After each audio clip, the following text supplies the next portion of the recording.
All right, we're getting you all the details as to what really is expected in Rajya Sabha, the upper house, as far as the numbers are also concerned.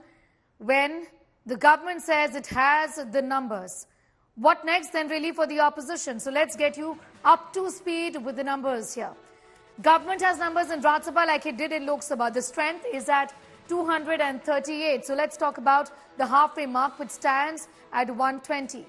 Now, the government side really is BJP plus 5 nominated, 2 independent, and the fence setters. Extremely important. 9 MPs of YSRCP, 9 MPs of BJD, and TDP supporting the government. So it's clear that the government has the numbers in the upper house of parliament as well. What about the opposition? Not too good. 105 as far as the opposition is concerned. Until a few years ago, the opposition did have the numbers in Rajya Sabha, but that trend really changed. It has support of others. However, it doesn't really add up when it comes to numbers. So the opposition doesn't really have the strength there. Getting in details as far as the numbers in both houses concerned, where the bill had smooth sailing in Lok Sabha, it's expected that the bill will have smooth sailing in Rajya Sabha as well. But the opposition is doing what it can to get in everyone on its side to vote. It's a face-saver exercise, it's a face-saving exercise rather, and also trying to put out the message that the opposition is clearly united when it comes to this particular bill, which has already passed, which has already been passed rather in Lok Sabha. More reactions coming in. Let's go straight to that.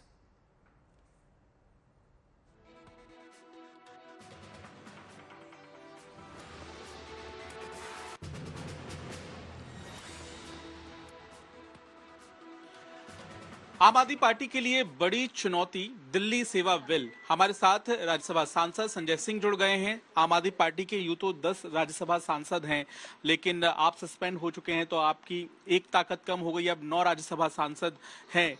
लेकिन आज जो bill पेश होगा उसके लिए voting होती है, तो कितनी तैयार है आम आदमी पार्टी और क्या रणनीति है? देखिए, जो टीम इंडिया है उसके लगभग सारे दल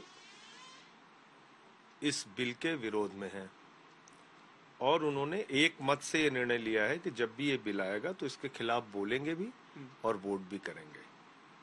आपने लोकसभा में देखा होगा कि सारे दलों ने एक स्वर में इसका विरोध किया।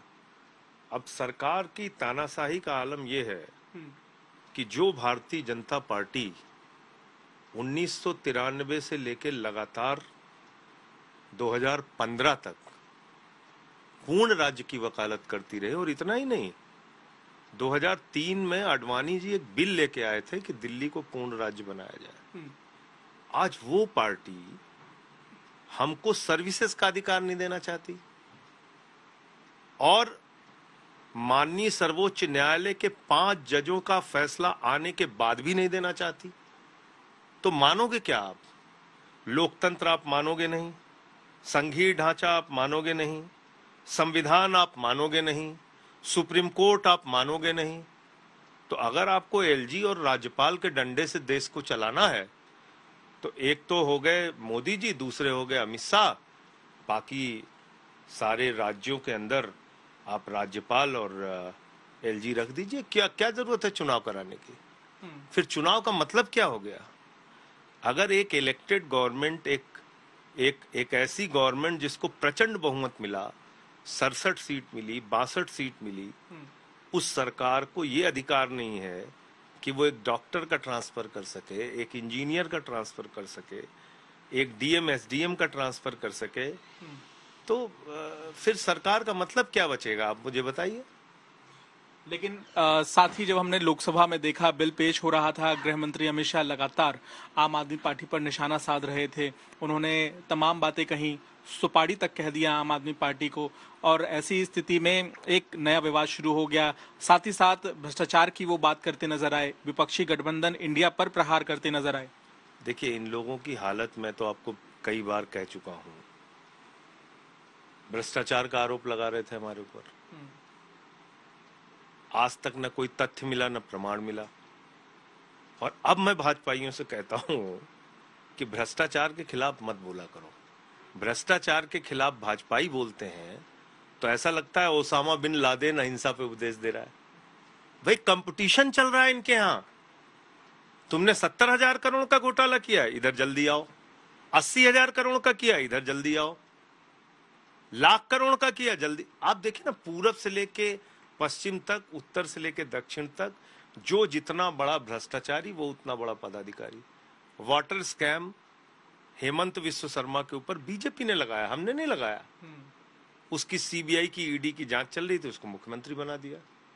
व्यापम घोटाला, सीबीआई की जांच चल रही थी शिवराज सिंह पे, उनको मुख्यमंत्री बना दिया। येदियुरप्पा पे माइनिंग घोटाले की जांच चल रही थी, उनको मुख्यमंत्री बना दिया। तो बीजेपी में तो भ्रष्टाचार करना एक उपलब्धि है।